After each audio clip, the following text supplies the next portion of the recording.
नमस्कार दोस्तों। मैं हूं टीएचडी हॉरर डायरी से और एक बार फिर से आपका स्वागत है डर की इस अनकही दुनिया में। आज की कहानी में हम एक ऐसे रहस्य से पर्दा उठाने जा रहे हैं जो आपकी नींदें उड़ा देगा। तो तैयार हो जाइए, क्योंकि ये सफ़र आसान नहीं होने वाला।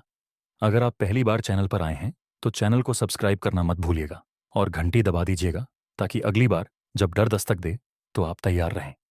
तो चलिए शुरू करते हैं आज की खौफनाक कहानी।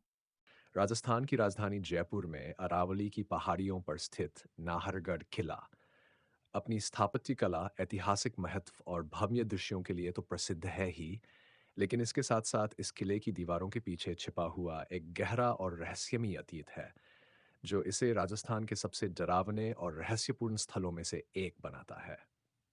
इस किले का निर्माण इन 1744 में जयपुर के संस्थापक महाराजा सवाई जय सिंह द्वितीय द्वारा करवाया गया था, जो न केवल अपनी राजनीति के लिए विख्यात थे, बल्कि खगोल विज्ञान और वास्तुकला में गहरी रुचि रखते थे।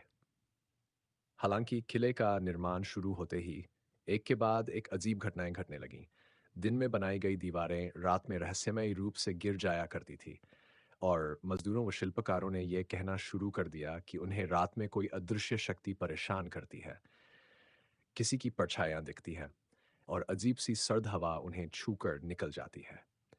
जब ये घटनाएं लगातार होने लगीं और कार्य रुकने की राजा ने कुछ तांत्रिकों को बुलाया, जिन्होंने बताया कि यह सब एक पुराने स्थानीय राजपूत योद्धा की आत्मा के कारण हो रहा है, जिसका नाम नाहर सिंह भौमिया था, जो इस स्थान पर पहले निवास करता था और उसकी आत्मा अपने क्षेत्र पर किसी और कब्जा नहीं चाहती थी।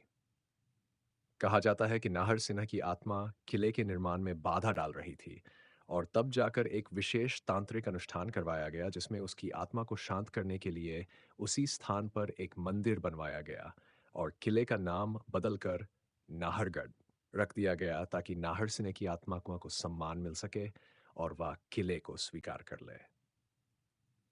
इसके बाद निर्माण कार्य आगे बढ़ा, लेकिन तब से लेकर आज तक नाहरगढ़ किला उन रहस्यों का घर बन चुका है, जिन्हें आज भी पूरी तरह समझा नहीं जा सका है।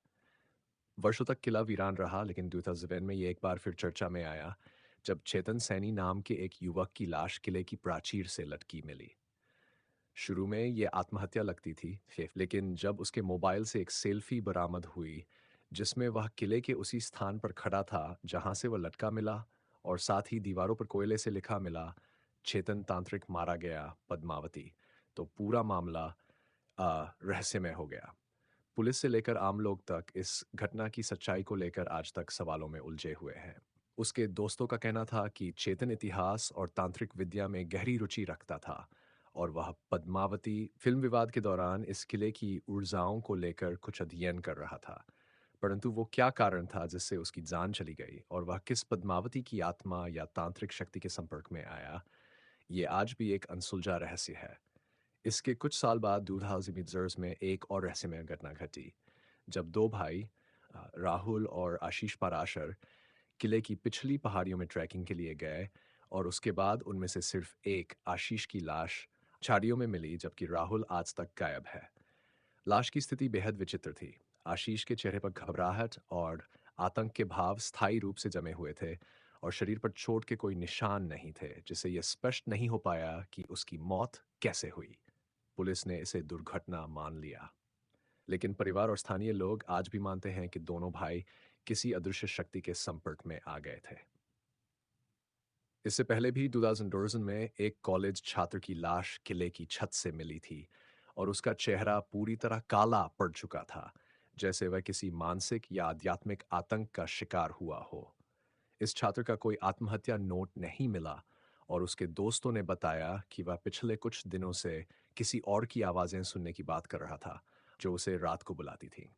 इन सब घटनाओं के अलावा स्थानीय लोगों और गाइड्स का कहना है कि शाम ढलने के बाद इस किले में अजीब सी खामोशी छा जाती है, जो सामान्य नहीं लगती, जैसे कि दीवारों के पीछे कोई सिसकियां ले रहा हो, किसी के पैरों की आहटें, खटखटाहटें, और कभी-कभी महिलाओं की रोती हुई आवाज़ें भी सुनाई देती हैं। कई पर्यटक यह भी दावा कर चुके हैं कि उन्होंने वहां एक सफ़ेद पोशाक में एक महिला को देखा, जो अचानक हवा में गायब हो गई। किले के एक पुराने बंद कमरे के पास जाने पर अजीब-सी ठंडक महसूस होती है और मोबाइल फ़ोन, कैमरे और अन्य इलेक्ट्रॉनिक डिवाइस वहाँ पर काम करना बंद कर देते हैं। गाइड्स खुद मानते हैं कि वे सूरज ढलने के बाद वहाँ नहीं रुकते, क्योंकि कई बार उन्होंने वहाँ आत्माओं की उपस्थिति महसूस की है। रात में पहाड़ी के किनारे खड़े होकर देखा जाए, तो कई बार किले की ऊंचाइयों पर कुछ परछाइयाँ घूमती दिखाई देती हैं, जो किसी भी इंसान की हो ही नहीं सकती। लोगों का ये भी मानना है कि नाहर सिन्हा की आत्मा आज भी किले की सुरक्षा कर रही है और जो भी उस स्थान की गरिमा या परंपरा का अपमान करता है, उसे किसी न किसी रहस्यमयी शक्ति का कोप झेलना पड़ता है।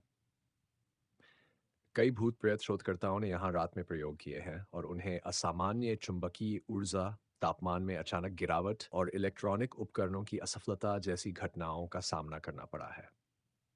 कुछ लोगों का तो ये भी कहना है कि उन्होंने अपनी आंखों से आत्माओं को चलता हुआ देखा है और एक बार एक महिला टूरिस्ट ने यह दावा किया कि किले के अंदर किसी अदृश्य शक्ति ने उसके कंधे पर हाथ रखा और वह भय के कारण बेहोश हो गई। इन तमाम घटनाओं और दावों ने नाहरगढ़ किले को न केवल एक ऐतिहासिक स्थल बल्कि एक हॉन्टेड डेस्टिनेशन भी बना दिया है, जहां डर और इतिहास साथ साथ चलते हैं। राजस्थान टूरिज्म बोर्ड ने सार्वजनिक रूप से इन कहानियों को कभी मान्यता नहीं दी, परंतु स्थानीय निवासियों, इतिहासकारों और निजी शोधकर्ताओं की माने तो इस किले के भीतर कुछ ऐसी शक्तियां हैं जो समय समय पर स्वयं को प्रकट करती हैं, विशेष रूप से अमावस्या की रातों या उन दिनों में जब मौसम पूरी तरह शांत और भारी होता है।